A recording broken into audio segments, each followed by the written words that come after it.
Thursday evening 8:30க்கு தான் வீட்டுக்கே வந்தேன். ஆஃபீஸில் ஒரு 1/2 hour லேட் ஆனதுனால ட்ரெயின் மிஸ் பண்ணிட்டேன். வர வழியிலே சரியான பசி எடுத்துருச்சு. சரி வீட்டுக்கு வந்து தோசை மட்டும் ஊற்றி சாப்பிட்றலாம் அப்படின்னு சொல்லிட்டு வந்துட்டேன். பட் எங்கள் வீட்டு ஆப்போசிட்டில் இருக்க ஆன்ட்டியோட பையனுக்கு இன்றைக்கி பர்த்டேன்றதுனால 1/2 plate பிரியாணி மட்டும் கொடுத்தாங்க. நானும் என் ஹஸ்பண்டும் அதையே சாப்பிட்டு நைட் டின்னருமே முடிச்சிட்டோம். என்ன தான் நம்ம ஹோட்டலில் 65 பிரியாணிலாம் வாங்கி சாப்பிட்டாலுமே நம்ம வீட்டில் செய்கிற மாதிரி பிரியாணி டேஸ்ட் வராது.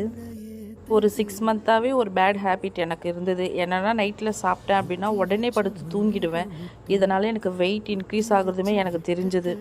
ஸோ மேக்ஸிமம் அதை அவாய்ட் பண்ணிடலாம் அப்படின்னு சொல்லிட்டு எப்போ நான்வெஜ் சாப்பிட்டாலுமே ஹாட் வாட்டர் குடிச்சிட்டு கொஞ்சம் நேரம் நடக்கிறது. இப்போ ரீசெண்ட் டேஸில் கொஞ்சம் வெயிட் லாஸ்மே பண்ணியிருக்கு. ரீசெண்டாக தான் என்னோடய ஆஃபீஸ் சேஞ்ச் பண்ணிட்டேன்.